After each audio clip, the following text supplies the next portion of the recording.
Kidney திருட்டு, more kidneys needed for Rolls Royce. என்ன ஆச்சு அப்படிங்கறது ரொம்ப தெளிவா சொல்றேன். இந்த வீடியோ முடியும் போது இந்த வீடியோ யாருக்கு தேவைப்படும் அப்படிங்கறத நீங்க முடிவு பண்ணி நீங்களே ஷேர் பண்ணிருங்க.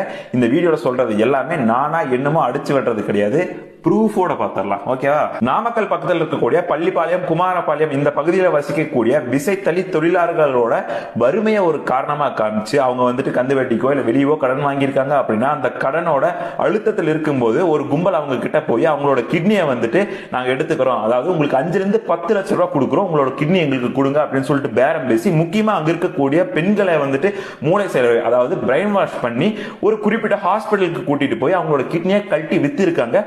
கிட்டத்தட்ட பாத்தீங்கன்னா கோடிக்கணக்கில் ஒவ்வொரு கிட்னியும் வித்திருக்காங்க.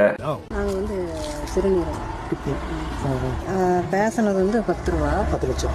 நீங்க என்ன இதுக்காக கொடுத்தீங்க? கஷ்டத்துக்காக. பெரிய பெரிய பணக்காரங்க பிக் ஷாட்ஸ்க்கு பாத்தீங்க அப்படின்னா 50 லட்சத்துல இருந்து கோடிகள் வரைக்கும் வந்துட்டு அந்த கிட்னி விற்கப்பட்டிருக்கு. இந்த கிட்னியை திருடி விற்கிறதுனே சொல்லிட்டு ஒரு புரோக்கர் இருக்கான். அவன் பேர் பாத்தீங்கன்னா திராவிட மா ஆனந்தன். இவன் என்ன பண்றான் அப்படின்னா இப்படி எல்லாம் போய் பேசி கரெக்ட் பண்ணி அவங்கள ஒரு 3 ஹாஸ்பிட்டலுக்கு கூட்டு போறான். அந்த 3 ஹாஸ்பிட்டல்ல வந்து இந்த கிட்னி திருட்டு வேலை நடந்திருக்கு அப்படிங்கிறாங்க. அந்த 3 ஹாஸ்பிட்டலோட பேர் என்ன அப்படின்னா பெரம்பலூர் தனலட்சுமி ஸ்ரீனிவாசன், செகண்ட் ஈரோட்ல இருக்கக்கூடிய அபிராமி, 3 திருச்சியில் இருக்கக்கூடிய சித்தார் அப்படின்னு சொல்லக்கூடிய இந்த 3 ஹாஸ்பிட்டலும் வந்துட்டு இந்த கேஸ்குள்ள வருது. கிட்னி திருட்டு பாத்தீங்க அப்படின்னா ஒரு இல்லீகலான விஷயம். நம்மளோட மனிதனோட, அதாவது ஹியூமன் ஆர்கன்ஸை வந்துட்டு நான் உயிரோடு இருக்கும்போது என்னோட ரத்த சொந்தங்களுக்கு தான் நான் கொடுக்க முடியுமே தவிர நான் அதை விற்கவோ இல்ல வந்து வேற யாருக்கு கொடுக்கவோ எனக்கு வந்து ரைட்ஸ் கிடையாது. ஈவன் தான் என்னோட ஆர்கனா இருந்தாலும் அது சட்டப்படி குற்றம். இங்க